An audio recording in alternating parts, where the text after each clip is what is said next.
Network Entertainment.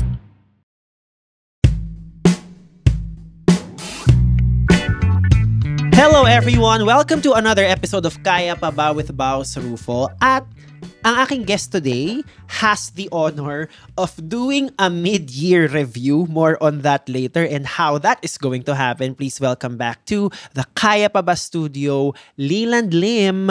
Hello po, mga Bausians. Ano bang tawag? Di ba? I-workshop pa rin natin. Wala pa rin akong maisip hanggang ngayon eh.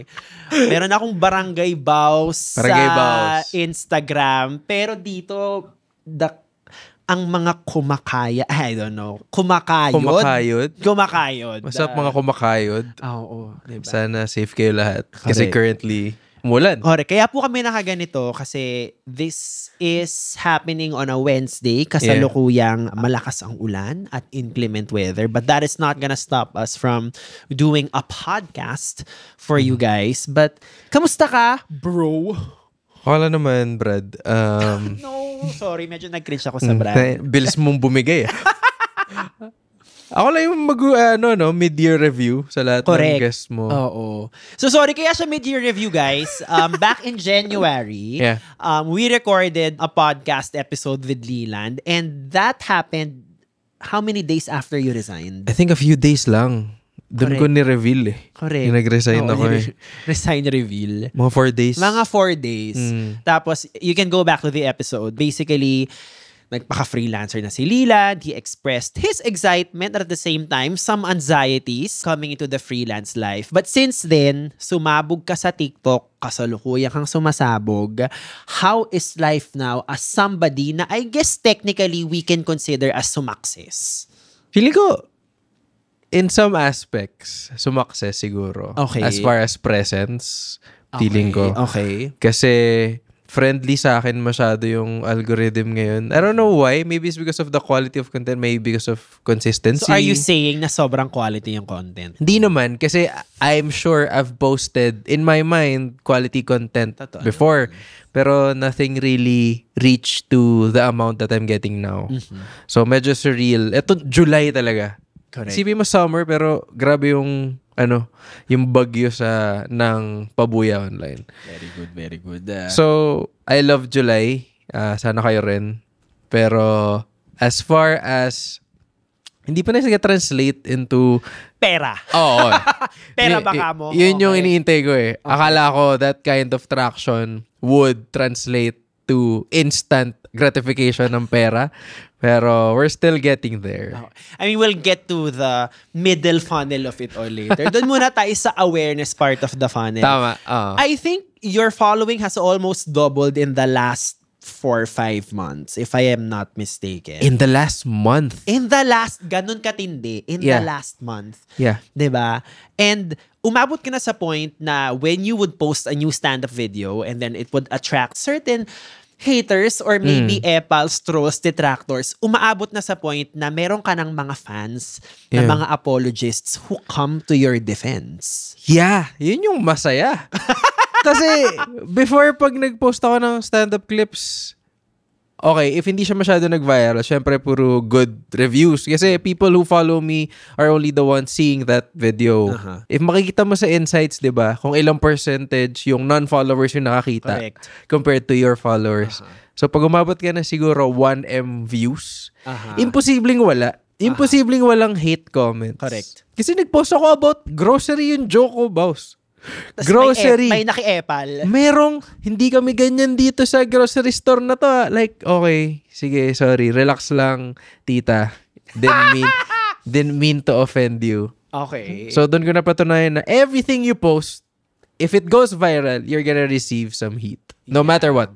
No matter what. Yeah. But isa sa mga notable viral moments mo is when you posted something right around Pride Month.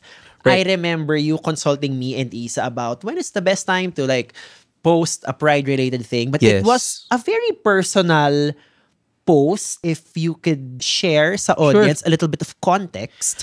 So, I talked to you guys.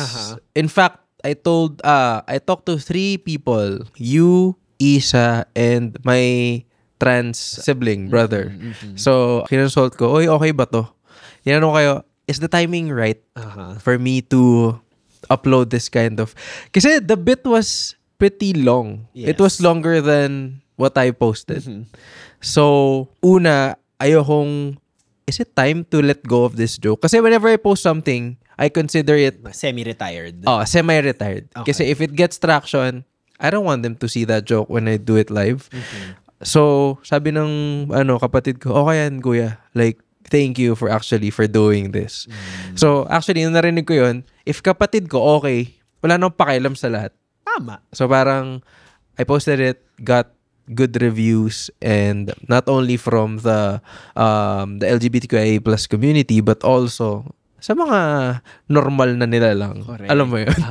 Pero ang pinaka nakakatuwa doon sa na fenomeno na nangyari doon is when that clip went viral. Of course, I was looking at the comment section. Talaga? And of course, marami kang mga na-attract na mga people from the queer community who were giving you like New York Times level reviews na parang the delivery is ganito, the writing is ganyan, and Grabe, it's no? almost like undercover art, the way he is able to tell a joke but also make you think. I'm like, nasan yung mga Becky na gano'n na nagre-review ng mga jokes namin? So parang tipong nakakaloka lang na nakakatuwa at the same time that, you know, there are queer people who have gone out of their way to tell you how great of a joke that was that you posted. Doon ako na-overwhelmed. Kasi I didn't expect them to be that elaborate. That is the perfect word, elaborate. Yeah, kasi very like ang deep na nung analysis nila, which I don't mind, but I did not expect that kind of comments. So to me, okay, good as long as they're not being offended. In fact, as long as they are empowered, I'm good. Correct. I have no problems with that. I-analyze nyo whatever. Yun din yung binigay ko na sa mga tao. Like, if gusto nyo i-analyze, go lang. But I'm not gonna join in analyzing that particular joke. Hindi ko na-explain alin yung nakakatawa, bakit siya nakakatawa. Kasi if I do that, I'm gonna explain the joke, which I hate. So, yeah. But you know, the gays giving ChatGPT a run for its money, nothing new there. That has always been the case before the internet was invented. Pero nakatuwa yun na ganun siya. But congrats on all your success. I still think you are one of the best comedy writers sa mga stand-up comedians. So, tamang deserve mo naman yung success na salamat yan. But I guess, ang gusto ko ring pag-usapan ngayon is, ano na yung buhay mo ngayon as a freelancer? Right. Kasi nga, nung nag-podcast tayo early this year, you know, parang may mga reasonable anxieties ka. Ano yung mga parts na ngayon na parang, okay na pala yan. Ano yung parts na tipong, ay pucham, kailangan ko rin palang problemahin tong part na to, no? Oh. Well, to me, it's an everyday thing pa rin. Parang, di ba, last time na nandito, we talked about the anxiety of venturing sa unknown land, di ba? Unknown lifestyle. So, nandun pa rin yun. Pero syempre, I think I can gauge it better now. I know I can predict what's about to come. I've been discovering a lot about myself that I did not expect. Okay, katulad ng... Like, ang dami ko pala pwedeng content na gawin. Kasi before, parang inisip ko, okay, post ako stand-up clips, post ako ng talking head na shit, like whatever thoughts that are going through my mind, and I hope that someone out there would kind of relate, or at the same time, you know, compliment the things that I'm saying. Pero right now, dude, gumagawa ako skits out of nowhere. I know. Sabi ko, okay ba to? So parang nakausap ko nga si Charuth about it. Sabi niya, gawin mo lang, like hindi naman din niya daw inisip before. And nakakatulong na nakikita ko rin kayo na ginagawa nyo yung mga ganong bagay. So, to me, okay, they're doing this. How can I do that in my own way? Like, what's something new that I can offer to the table? I don't know if it's new, the things I'm doing, but I think new perspective. Correct. Yeah. So, yeah. No, I think that's very important kasi I think when you decide to leave your 9-to-5 and like get into a freelancing job or just try to take on a new career, a big part of it is momentum. And I think it's safe to say you've had great momentum the last 6 months. So, kaya rin gusto kong malaman kung ano na yung mga pinoproblema mo ngayon. But with that being said, ngayon na parang commoditized na yung creativity mo, In a way. Yeah. Kamusta na yung relationship mo with your creativity now? It's a good question. Akala ko like masyado nasa deep level na ako before. Okay. Ng level ng creativity. Or is that supposed to be deep or high? Regardless. Akala ko basta may depth. May depth na yung creativity ko. Pero now, parang I've considered things na hindi ko gagawin before. Like for example, stand-up wise, sa pagsusulat. Hindi naman ako dati mahaba magsulat sa isang joke. Di ba? Whenever you watch a stand-up show, one joke.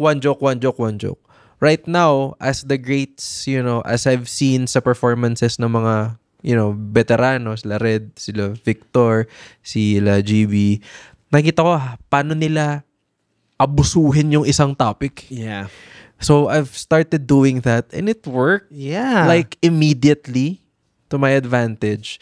So, things like that. Yeah. Level of creativity, knowing that there's so much more that you can give to people. If you just, try to, dig deeper sa skill-wise, like thought-wise, lahat. So that's what I've been doing for the past 6 months. Yeah. Like, what else can I do? Correct. Hindi pwedeng ito lang yung format ko. Yeah. So, banat lang ng banat. Yeah. Ako nga, like, I'm sure, and I think na-notice mo to, magbibigay ako ng very snarky comments sa broadcast channel na papahabain ko into a sketch. Tapos dadalhin ko sa stand-up stage. Tapos manganganak. Like, at the end of the day, parang kailangan mong i-stretch yung mileage ng idea mo because generating an idea to begin with is very hard. It's very hard. Yeah. Diba? Sometimes it's good. Sometimes tatawid lang siya sa utak mo. Tapos parang, okay ba yun? Sige nga, try natin. And then, isang buong idea na siya. Yeah. Without even forcing it. Natutuwa ko yung ginagawa mo sa Barangay Boss, sa broadcast. Ikaw kinausap ko nun, di ba? Parang yung thoughts mo, in-open mic mo. Yes. Sa smaller audience. Yes. Before you put it out there. Correct. Recently, so I made a comment about the weather na mag-absent ako today kasi masama ang panahon at ang ugali mo. So it was just one line. Ang daming nakuhang na laugh. Sabi ko, okay, that's a good metric. Then I turned it into a sketch na iniba ko yung punchline. Medyo pumutok siya sa TikTok. So yung tapang, ang ganda rin magkaroon ng ganung relationship with your creativity when you realize na parang, oh wait, what I thought before was just one phrase na baka ang lifespan niya is just a stand-up joke. Then you realize, no, ang dami pang pwedeng gawin dito. Nakakatuwa siya sa ego. Yeah. Kasi parang that's how powerful the idea is that it can be stretched to like many other formats. Yeah. Kumbaga, the more you stretch it, the more it... Ang weird, no? Kasi stretch mo, nagiging loose eh. Yeah. Pero this time, when you stretch it, mas nagiging tight. Correct. Ganda rin, ha? Diba? Clip natin yun. Diba? Pasabog yun. Pero, I guess, kaya ko rin gustong malaman yung relationship mo with creativity is, ako kasi, nung nagtatrabaho pa ako sa advertising before, and I was only doing improv, alam mo yung, tuwing nagpa-perform ako ng improv, sobrang grabe yung buhos nung love and passion ko kasi I only got to do it as a hobby. So therefore, parang yung buga ko ng energy and yung kilig niya grabe. But now kasi na nagpo-full-time ako, ngayon na full-time na-realize ko na parang, my God, I have to kill every time because wala na akong ibang babalikan. And sometimes, even if you intend to kill every time, that's not always the case. There are corporate gigs that in your head, medyo flop, pero sa ibang tao parang okay na. How do you navigate that self-talk now na parang you are going on stage for a living? Actually, kinabahan ako sinabi mo na this has to work kasi wala na akong babalikan. Correct! Diba? Yun nga siya, parang kailangan ko mag-kill or else baka hindi sila umulit sa akin. Yeah. Ako yun yung mission. Like all the time. Right now. Because you also want to have that kind of relationship with your audience. No matter where, improv, stand-up, correct, you want them to keep coming back to see you perform again. And hopefully bring some friends with correct them. So parang to me, I consider every performance, lalo na mga shows ng stand-up, to be like, they should be the best. It should be better than the last time. Correct. How can I do something differently this time that would make them consider, uy, every show, iba yung ginagawa nyo. Diba? I know it's hard for us kasi we need to write our material, which takes time. A lot of time. To me, if we're doing this full-time, isn't that the job? To write some more, perform some more, do new material. So that's what I'm doing. Correct. But to you, like you're in improv, Saan? Okay, tanong ko na rin. Saan? Siya na yung nag-interview sa akin. Pero go, If hahatiin mo in 100%, yung ginagawa mo, stand-up, improv, hosting. Asan yung improv now? Kasi I've been seeing you doing a lot of improv. I think it comes in seasons. I think definitely now nasa improv season ako. Okay. Kasi I think maybe second half of last year to maybe early this year, as in like, okay, all in stand-up. And feeling ko, it's more of my personal relationship with writing for stand-up. Okay. Parang feeling ko, wala pa akong masulat now.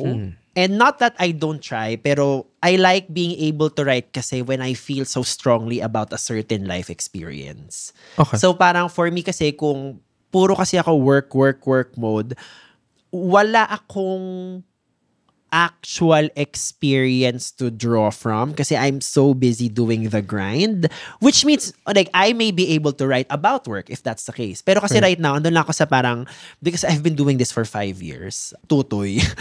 Parang yung akin, I know that it comes in seasons. And right now, I know na improv yung season in terms of the demand. So hindi ko rin pinipilit. I mean, I could spend a lot of time regretting that, oh my God, I'm not able to spend more time writing about stand-up. Kasi kung wala.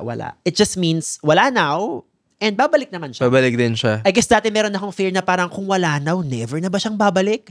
I guess ang mas na-realize ko now, nope, it comes in seasons. I don't wanna force it. Parang protas no? In season ba ang mangga ngayon? Oo, so magmamangga ako Correct, ngayon. oo. Okay, gets. Pero, hindi ba siya, like, hindi pa siya nakakapurol ng creativity sa ibang platform? If you're gonna do improv for like this month or next month, majority of your shows improv, hindi ba naiiwan yung, kasi I've been trying to deal with that din. Like, I've been doing content almost every day. And nawawala yung writing part. Gets. Like, if you're asking kanina, ano yung constant struggle? Yan yung constant struggle ko.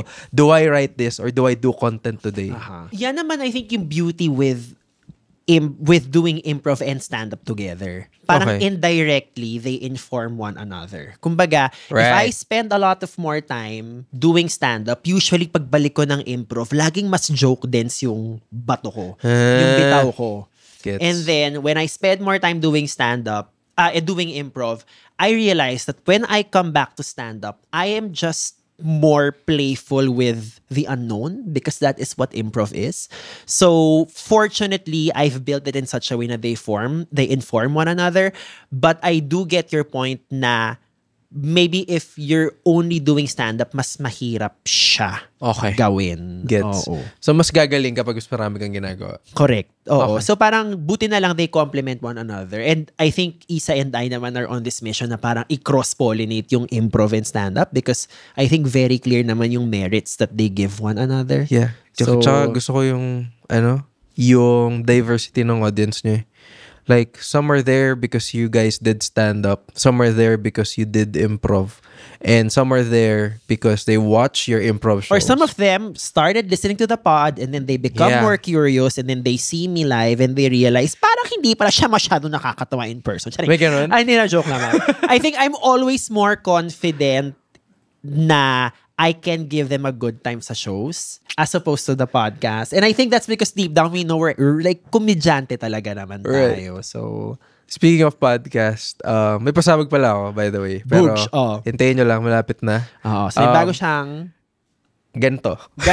Hintayin nyo na lang kung ano yun. So, yung sa podcasting, sabi mo mas confident ka sa stage. Yes. Definitely. Ito yung same yung na-feel ko. Like, nape-pressure akong magsalita. Like, naturally. Like, sa mic na to, sa isang recording. Ang tagal ko naman na nagpa-podcast din. Pero, iba yung confidence when I'm in my zone, sa stage, na, yari kayo, tatawa kayo dito. Pero dito, I don't know kasi walang feedback, walang immediate feedback. Yeah, correct. Like, ako lang ba yung natutuwa sinasabi ko, yung kapartner ko lang ba yung natutuwa sinasabi ko, or natutuwa rin kayo. Yun yung parang mas may anxiety sa akin. Gets. I don't know what it is. Ang maganda naman kasi I think sa podcast, what it teaches you is that in a way, the more specific you are with your opinions, there is this weirdness na meron siyang universal effect. Yeah. Na parang, magulat ka na lang, there are people who can actually relate to it. So I just try to trust the process. Yep. And I'm gonna be lying if I didn't say this. Definitely the podcast helps in booking hosting gigs because they know that you can hold the mic any way possible, diba? Yeah. Live, recorded, and all that.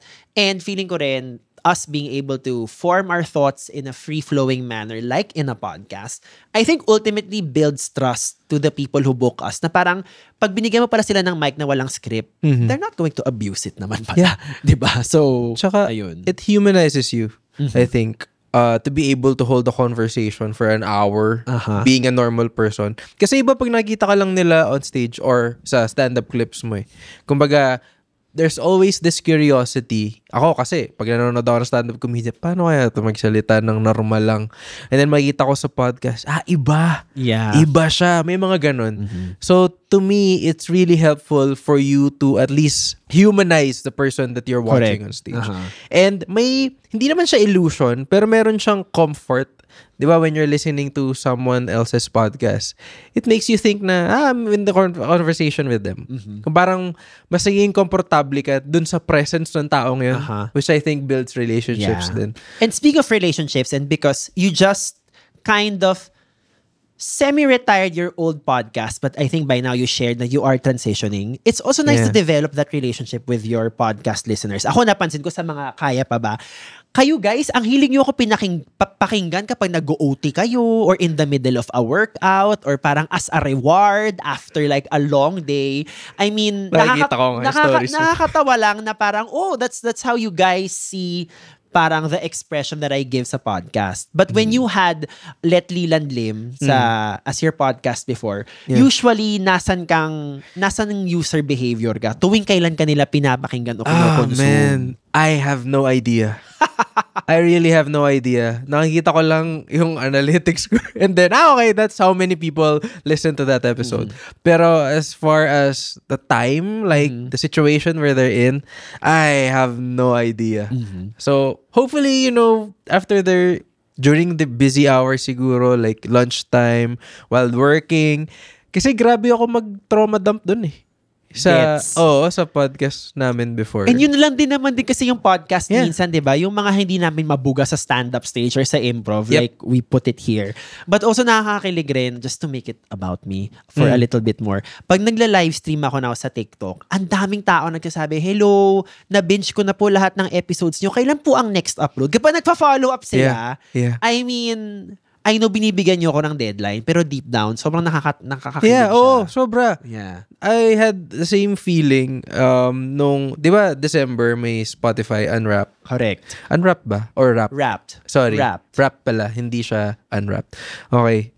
Tapos, sobrang daming nag-tag sa akin na nasa top 3, top 5 podcast na pinakinggan nila for that year. And to think na may hiatus ako nun. Correct. So, I took like a 5-month, 6-month hiatus. And still, people were listening. So, inuulit-ulit nyo ba yung episode? That was like, little less 20 episodes lang. So, parang, thank you for that. I needed that validation. So, kaya ako binuhay ulit. Okay. So, abangan nyo ang magiging pasabog ni Leland. Yeah. Hintayin nyo lang. So, more on the freelancing life. So, dahil galing kang advertising, so creative director ka before, and now, isa ka ng freelancer na kailangan accounts ka na rin. Yes. In terms of the client servicing part, which parts of it ang tipong, oh my God, hindi ko to trabaho dati, pero ngayon kailangan ko na siyang gawin. Yeah. Actually, mas natuwa ako kasi mas in control ako eh. Kasi before, iba, being a CD or ACD sa isang ahensya, ang nakokontrol mo lang creativity eh. Not so much the business side of things kasi nasa accounts department na yan. Pero right now, I get to be both. I get to wear both hats and I'm loving the control. Na parang, we can do this, we can't do that, I can't do that, but we can do this, blah, blah, blah. So, I love it. Like, I love the negotiation, the back and forth, the tawag dito, the feeling you have after you close a deal. So parang masarap siya knowing that it's all you. Yeah. Like hindi nyo ako di ako to eh. Alam mo yun, parang you can't, it's all me. Hindi ko alam kung narcissista ba tawag doon, pero I just like to have control over the things that I put out there.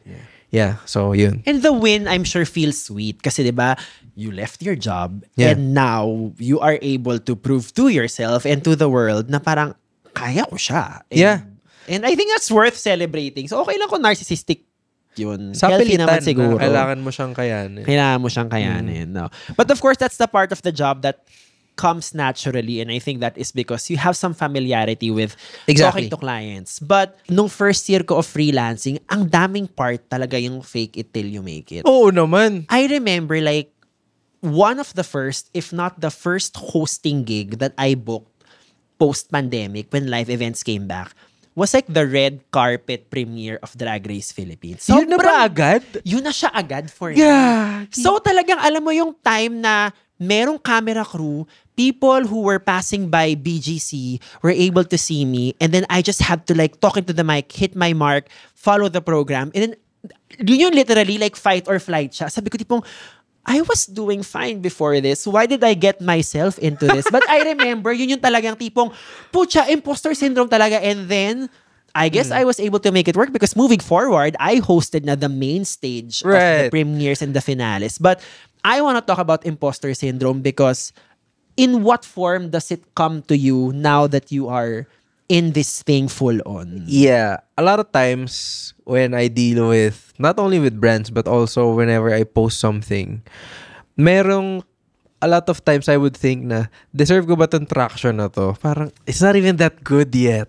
The things the things that I post are not the best ones because you reserve that for live. So come to his show to hear the best ones. If natutuwa na kayo dun sa mga pinopost ko, times 2, times 3, times 5, better yung mga ginagawa namin online. Narcissistic and egotistic. Joke.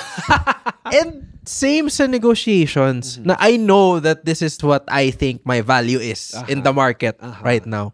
But after I close the deal, parang I really deserve that amount.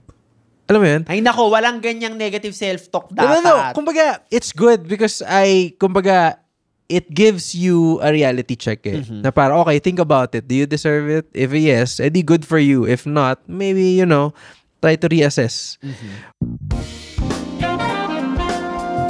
Hey, his name is Chico Garcia. And his name is Gino Quillamor. And together, we are Only Fun. That's right, for only $12 a month. But if you're willing to pay, why not? No, we're from a podcast that talks about movies, TV shows. Basically, we do reviews of K-dramas, whatever is on streaming, whatever is on cinemas. We also get to occasionally interview celebrities, actors, directors, and of course infused with our own witty brand of humor and slice of life. Wow. I guess we don't infuse a lot. Check it out. As far as imposter syndrome goes, lagi siyang nandun sa part na, is this enough? Kumbaga, is my performance enough for me to get this kind of traction? When I hit my first time ko 6.2, 6.1M sa TikTok. Hanggang 2.1 pa nga lang yung peak ko. Tingnan mo 6M yung sayo. Nagulat ako doon kasi I had no intentions of, okay, pag pinost ko to, viral to. Correct. It was supposed to be for hygiene. Correct. Diba? Yung mga hygiene post mo na, kailangan ko Para lang meron. So I posted, it was an old one. And then, gulat ako, nasa JT's Manukan kami nito. Ito ba yung grocery post? Oo. Ang tagal na noon. Yeah. Hindi ko na siya ginagawa for years. Yeah. I just posted it because, meron akong tinanong, doon siya nag-grocery. So, ginawa ko yung joke. And then, overnight, like, wow, talaga 3M, 4M. And then, sumisipa pa rin ngayon. Sabi ko, is that even that good? Mas maganda tong isang joke. Do I deserve this kind of traction? So, lagi ako nandun sa effect. Hindi sa, hindi sa before I do it, it's after. Post-analysis lagi. After. Yes. Ako, yung imposter syndrome ko is parang from pre-prod to during. Pagtapos na siya, interesting yung sa'yo na it comes after. It comes after. As in, nagpo-post game analysis ako lagi. Parang, hindi nga, may lull moment nga dito. Alam mo yun? Yeah. So parang, same with, negotiations. Like, I know that this is my worth. Oh. But after I close the deal, may kick lang after tapos na yung event. Did I really deserve that? Okay. May ganun siya. Pero, okay lang naman. Like, hindi pa naman ako nasisita. Alam mo yun?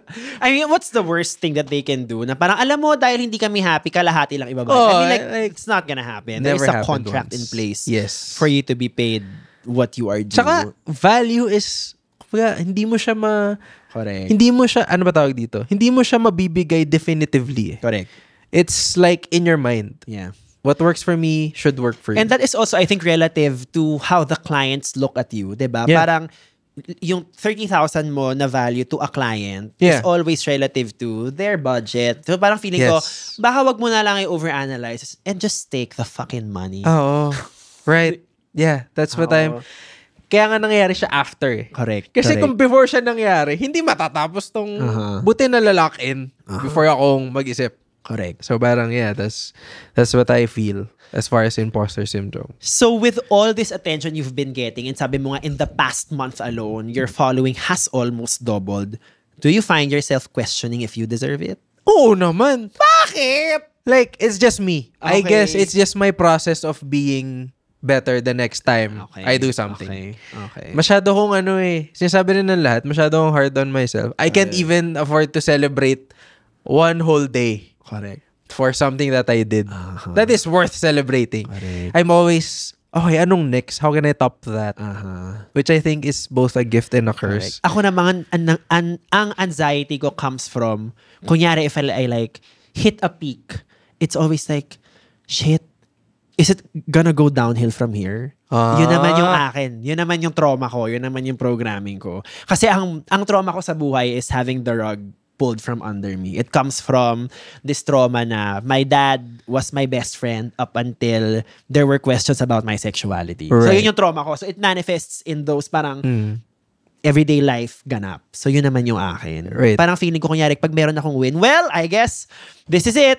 Hanggang like wala na to. Yun yung It's interesting. akin. 'Di ba? I think, So ano yung trauma nung sa'yo if you question it after? I don't know.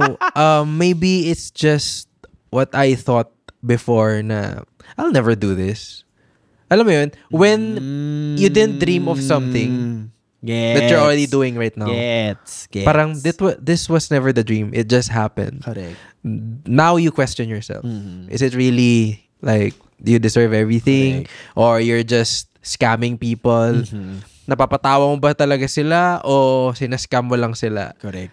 So parang, it's hard to disprove that fact though. Kasi evidently tumatawa yung mga tao. And that's all the proof that you need. Correct. Natutuwa nga ako pag nagpo-post ako ng stand-up clips. Tapos may isang hater na, anong nakakatawa? And then, a lot of people, ngayon niraratrat yung isang comment na yun. Na parang, hindi mo lang siya ka-level, hindi mo lang trip yung ginagawa niya, pero don't destroy what makes us, laugh.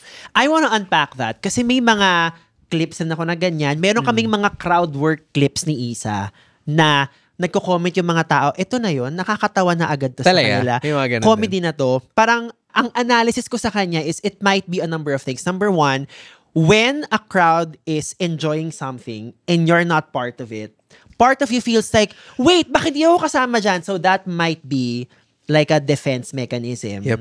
Feeling ko that is something that we should probably account for. Kasi parang, wait, hindi ko get, so I will just be on the epal side. And yung pangalawa naman is, I think there are people who, I don't know if people are gonna hate me for this, but there might be people na they just know they are not as charismatic. But because Isa and I can sell Bobo really well, because I think relatively we're pretty charismatic, people would just rather invalidate that and just say, that's not worth shit. Yeah. Parang feeling ko it's the combination of the two.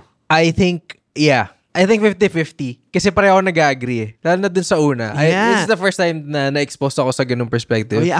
Yung sinabi mo na, uy, wala ako dyan Ba't di ako kasama dyan? Sige, babash ko na lang. Ba't di ko nagigets? Ba't sila gets nila? Correct. So parang merong outsider mindset Na parang, the fact na I'm not aware that this show exists, I'm gonna bash them. Correct. Because they're outside, I'm an alien. Yeah. Which is quite unfortunate and sad because I think as comedians, we always want to include everyone in the party. Exactly. And then they choose, alam mo yun, na parang, yun. Kaya mga pinupost kasi gusto mo i-expose sa ibang tao na hindi nakanood ng show. Yeah. And then, in return, parang mamasamain. Yeah. So yeah, I think that's the sad part. But also, alam mo, okay, I don't know if this one's gonna bite me in the ass. Pero, na-learn ko nang i-forgive yung mga taong ganyan. Gusto ko yung forgive na tipong like you are higher than them and you're giving them your forgiveness. Di naman higher. Pero this past few months, parang iniisip ko, okay, once you get that kind of traction online, imposibleng gusto na to nung ibang taong nakakakita eh. Kumbaga, the algorithm is doing its job to expose your content to people who might like it. Correct. But at the same time, it's not perfect that a lot of people who are not expecting that kind of content on their feed, they're not gonna like it as much. So to me, if it offended you, fine, be offended. I'm not gonna reply to your comments. So parang to me, okay, just let it happen. Just let it be. But hindi naman, I'll just post another video. Correct. Yeah. So it's hard. Yeah, ako mas lalo kasi akong, so medyo like dumadami yung mga nagko-comment ng ganun. And parang, I'm genuinely intrigued as to like how these people are wired. Because, I think as comedians, I don't know, we wanna spread joy. And I feel like it is much easier to laugh at something than trying to not laugh at something. Kasi parang ang dami mong kailangan isipin na parang, I don't like it because of these 10 reasons. At tipong, you totally missed the whole point of why we did it. Mas may deeper hate eh. If you have the time to comment a paragraph on someone else's video, it means you are deeply affected by how the person is received by other people. Yeah. Kasi vina-validate ng ibang tao na, oy, nakakatawa siya, may tumatawa sa video, nakakatawa siya. You, not relating to that person, maiinis ka talaga eh. Kasi hindi ko na nga gets yung joke. Hindi ko pa gets ba't sila tumatawa. I'm gonna ask something, blah, blah, blah. Bakit siya nakakatawa, blah, blah, blah, blah.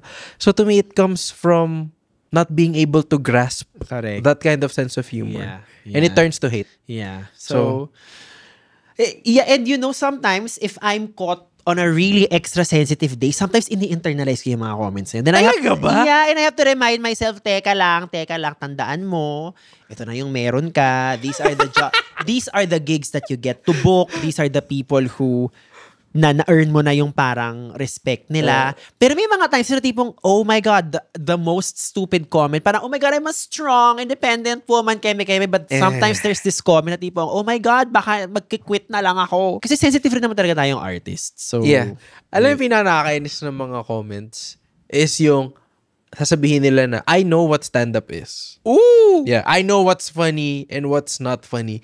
And they always reference an international comedian in the comment. Parang, wow, okay. Like may nagsasabi nga, ginagaya mo lang si Matt Rife eh. Talaga? Anong material ko yung kapareho ni Matt Rife? As in, I've seen him.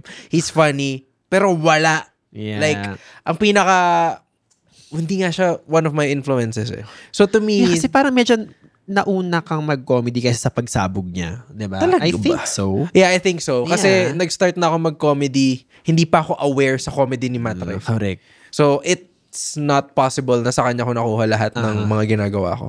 Pero, the fact na kailangan mo i-reference yung masikat na tao sa States para sabihin na ginagaya mo lang dito, to me, it's, why are you doing that? Like, una, hindi ba part ng job natin as entertainers and artists here to level up to that kind of talent, that kind of skill. And instead of you supporting that person na, oy, kaya din pala natin yan. Hindi. Ginagaya nyo lang sila. Dito lang tayo lahat sa baba. Oo, hindi tayo dapat talentado. Dapat, supporta lang tayo kay Jokoy lagi. Ano mo yun? So parang to me, we can do it on our own. Correct. Yan ang favorite love language ng mga Pilipino, ay maghilahan pababa. Charing! Oh, totoo. No, not naman mga Pilipino. Mga people who tipong who really take the time to make you feel bad. Yeah. Or to not appreciate you. So, yeah, I mean, yes, yeah. But anyway, speaking of people who appreciate you, may baka lang mapunta kami sa hate train masyado eh. Now na, you know, you are TikTok famous, what are some... I think you are on track to be TikTok famous. May better, momentum siguro. Momentum. Yeah. What are some of the parang really fun fan messages, fan interactions? Kasi akin nung naglabas ako ng mga dramatic emails, resignations, ang mga nakuha kong message, hello, salamat po, na-inspire mo ako mag-resign. Talaga ba? Well, talaga ba? Yeah. So, ako din naman, sa inyo ako na-inspire. isa ka pa. Oh. Pero, fan messages, dude, the best fans, comedy goers, meaning, yung mga nagpupunta sa show. Like, I have this fan, gumagawa siya lagi ng artwork every time pumunta siya sa show ko. So, it started out as ano lang siya, freehand pencil lang. Tapos yung last show ko, umabot sa may painting na. Wow. So, parang, sabi ko parang, okay, next time, naka-frame na to So, it's really, not only validating, but it feels good to have that kind of, for you to be able to move a person, to express that kind of gratitude towards you, to me, is priceless. So, parang, I want to have that kind of relationship sa lahat ng nagpupunta ng show. Kasi really, comedy show goers are the best fans. Yeah. Lalo na if hindi sila one-time, big-time. Correct. Like, kasi these are people who paid good money to be entertained. So they are rooting for you to do well that night. Yes. Diba? Bumiyahe from Cavite. Correct. Bumiyahe from puro, doon lang no? Cavite, Tagaytay, yun lang nanggagaling lahat Pero, to me, the fact that you are blocking your schedule for my show, that's priceless. Yeah. That's why I make sure that I talk to everyone who wants to talk to me. Correct. So, yun. To me, yeah. Kami ni Isa after a show, parang yung photo, talagang we ask them their names, chinichika namin, binabakla namin. Kasi, I think it's also like an energetic exchange to kind of tell the universe, like, we are not taking any of this for granted. Yeah. I tipong like, I could still be back in a 9-to-5 job wherein I'm resenting myself for not being able to live a creative life. So I'm always just like grateful. Kumbaga, in a way, pag may mga nagpapapicture at the end of the show, nagpa-perform pa rin kami for them. Pinapatawa namin sila. Yeah, well, yung sa inyo. Kasi para lang feeling ko ma-appreciate rin nila na, huy, importante kayo sa amin. Oo. Tsaka hindi kami... Kumbaga tao kami. Yeah. Hindi namin kayo, okay, tapos na yung show. Okay, whatever. Correct. Saka para rin iba yung persona kasi minsan nang dodog show kami ni Isa on stage. So, syempre, minsan, baka like, we really try to like push the boundaries to see hanggang saan. Pero syempre, pag meet and greet na, talagang, hello, thank you, sorry, tinawag namin kayong ganyan. Mahal namin kayo, kailangan mo yun. Kailangan mo yun eh. Parang to make sure na, I'm in the joke. Correct. I'm not the one being laughed at. I'm with it. I'm with the show. Parang, para rin that you are not just what you said on stage. Yeah. Because, diba? Tsaka, nagigets nila na, hindi, this guy did it for a punchline to make the show better. Correct. Yun yung, what I appreciate sa malit na fanbase na meron ako now, na parang, they understand that everything I say is not to degrade everyone, but for us to have a laugh in that small room, in that small venue, na parang gets nila makikita mo na parang tatawa rin sila. Yung iba uma-appear, boss. Like, gumagano sila. Like, okay, bro. So, parang to me, I love that vibe kasi nagsimula yung ganitong sense of humor ko with friends So, every time I make a room laugh, it's, to me, ang itsura nun is, fuck, nakakuha ako ng bagong friends na nakakasakay sa jokes ko. So, it's a big barkada one night where everyone is free to make fun of everything. And ang saya pag nakakuha ko ng ganong connection. It brings me back to high school, to be honest. Good thing you mentioned the friends part. Meron ako pinapakinggan na podcast ni RuPaul dati. So meron siya mga celebrity guests. Lagi niyang tanong is, when you became famous or when you got this attention living a public life, kamusta yung nagbago ba yung mga relationships mo around you? Because not everyone will be rooting for you. And I can sort of kind of speak on that. There are people who are genuinely happy for me, pero easily, nakita ko yung mga taong, parang nung mga reunion, simula nung medyo naging public figure ako, parang hindi na ako masyadong kinakausap nito. May mga ganun eh. Diba? Yung tipong, I thought you were happy for me unconditionally, and then that changed fast. You know what I think? Oh. I think when they feel like you're doing something good and they're not, they He went there. Okay, kind of grow this kind of insecurity na wala naman before, pero for some reason nagkaroon, and that's why they distance themselves from you. I felt that siguro a few months before this July na parang okay, I thought we were like buddies and friends. Pero when I started getting distraction, medyo nawawala na yung invites. And hindi pa naman tayo like kapamilya levels, Yeah, diba? dude, Na parang, like, huy, this ano is- ba? Diba? This is like, hindi mo alam bukas babawas, wala nang heat online. Correct. So to me, okay, hindi siya worth celebrating. And nakakainis doon, sineselebrate niya yung ibang tao. So, sorry sineselebrate niya yung ibang tao na hindi sing... I know! You know what I mean? Parang magaling naman po ako, diba? Like, sorry for saying this. Kasi, No, say it. That's what the pod is for. yeah, Okay. I need to make a comparison na, okay, this person is doing okay, but not like the thing that I'm getting now. Correct. So, why you're celebrating him and not me? And to be fair, mas close tayo. So, parang, yung mga ganong friends na parang, okay, maybe it's not, maybe, or is it the fact na iniisip nila na, hindi ko na ito pwede kausapin si boss kasi ang taas na nito. Medyo, well, no. Para I think it's more of, ano na lang ang silbi mo sa kanila now. Kasi okay. I have this friend na siguro 2019, 2020, ang role niya sa friend group is alpha siya. Siya yung taga-provide. Right. So, medyo may pagka-daddy energy siya sa mga tao. Na parang there's always that person naman in the group. And I think when I just became more emboldened, empowered, more just like, grabe yung mobility ko in life, na tipong maybe because hindi ko na kailangan yung social capital niya or hindi ko na kailangan yung mga outwardly kaya niyang i-provide agad. Okay. Parang wala lang. Oo, ayun. So, wait lang. Tapos nalaman ko lang, may mga certain platforms, hindi in-unfollow niya na ako. So, tipong like, we didn't even have any... Closure. wala naman kaming tawag dito, parang confrontation or anything. Yeah. Pero parang, the story I'm telling myself is that maybe it's because of that. So, Yeah. it's interesting, like, friendships when you become an adult. Only because feeling ko, I would like to think the best days of our lives are still ahead of us. And if people think na us moving closer to a happier truth, something they won't be able to access in the future, problema na nila yun, di ba? You know, the funny thing is, the people na nasabi ko kanina, whenever I see them, it's as if, hey, what's up? Yeah. Sa utak ko, what's up? Correct. Hindi mo na ako nakakausap. Correct. Di ba? Parang, nagkakaroon ka ng parang, nawala yung trust. Yeah. Nawawala yung trust. Yeah. I guess that's correct. what I'm trying and to I say.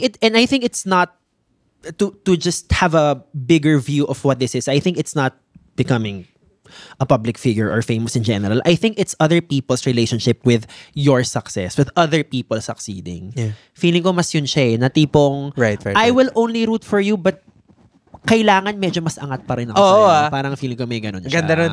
Supportahan kita. Pero once na lumebel ka dito, kanya-kanya na tayo. Correct.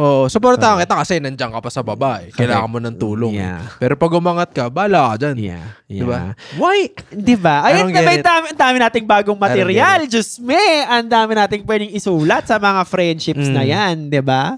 Napaisip ka, no? Like, it's just weird. Kasi, you didn't do anything wrong to them. So parang, okay.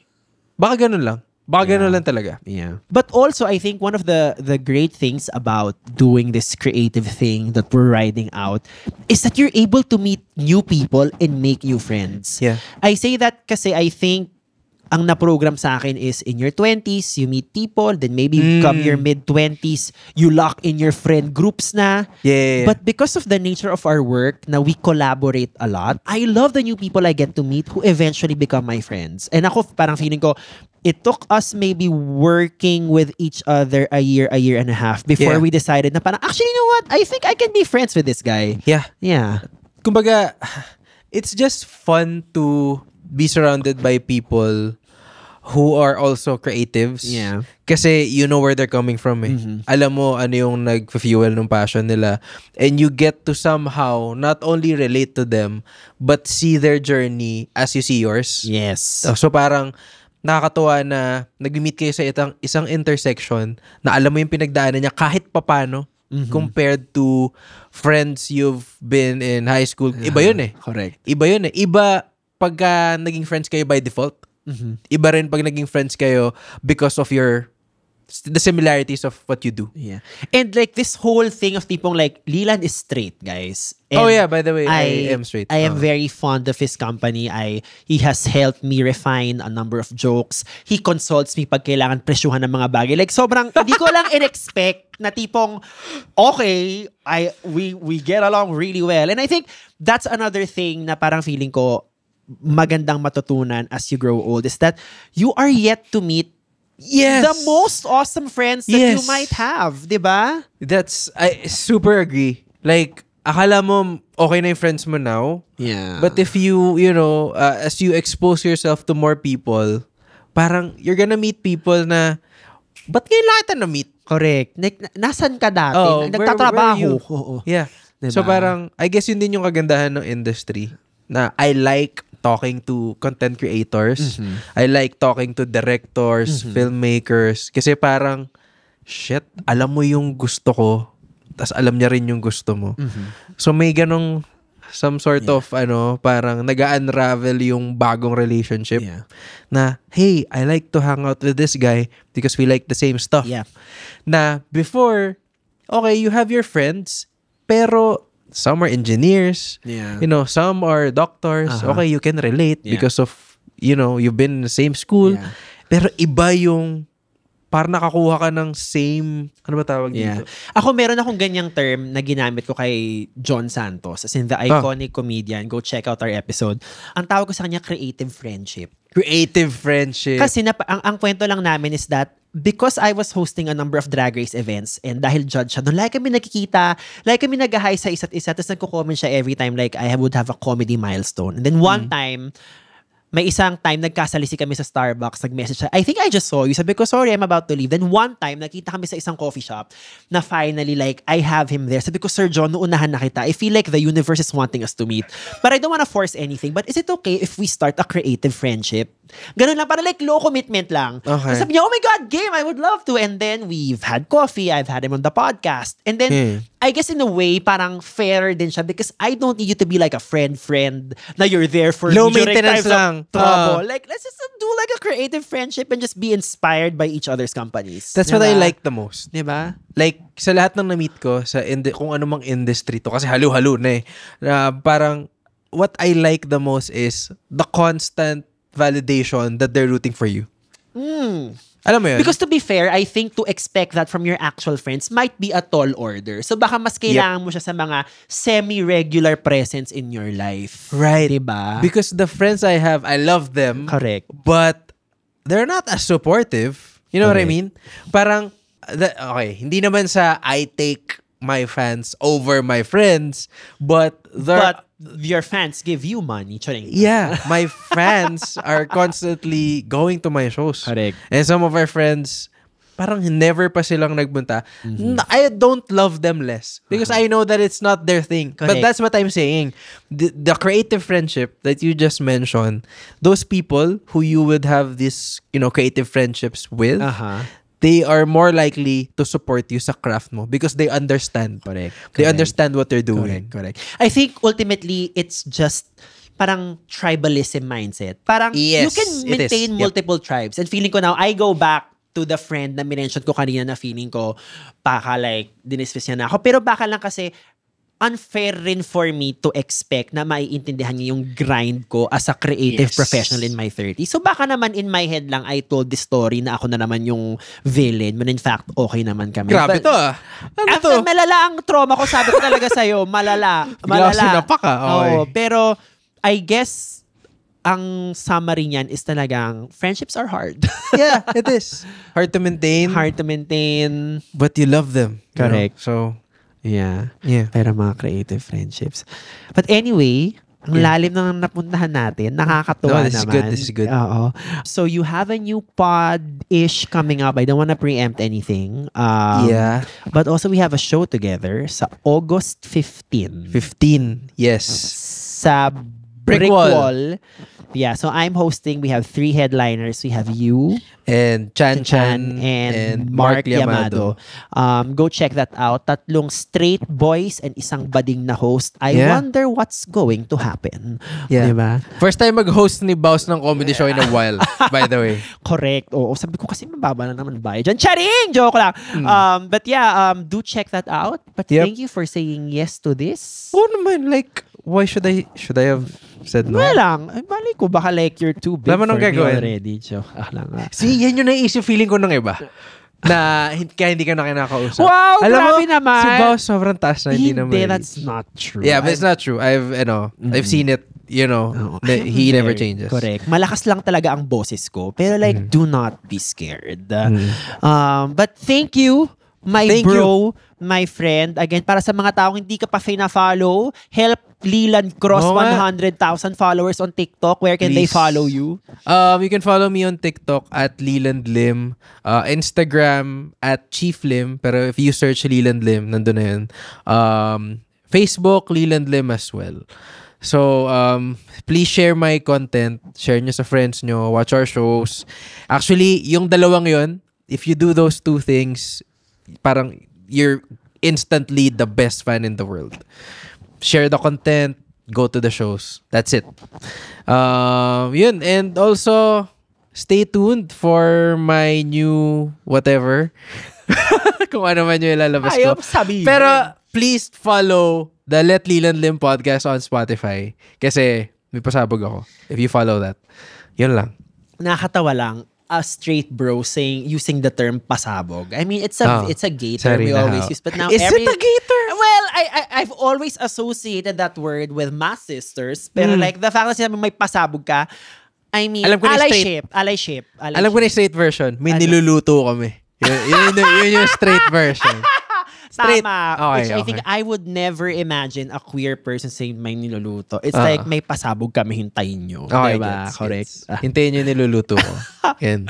But yes, maraming salamat again for joining us here sa pod. Don't forget to rate and Yep. review us on Spotify and Apple Podcast. Follow us on Insta. That's Kaya Pa Ba Pod. I am also Baus Rufo on Instagram. And hey, it's Baus on TikTok. We will see you sa next episode. That's it. Bye. Bye.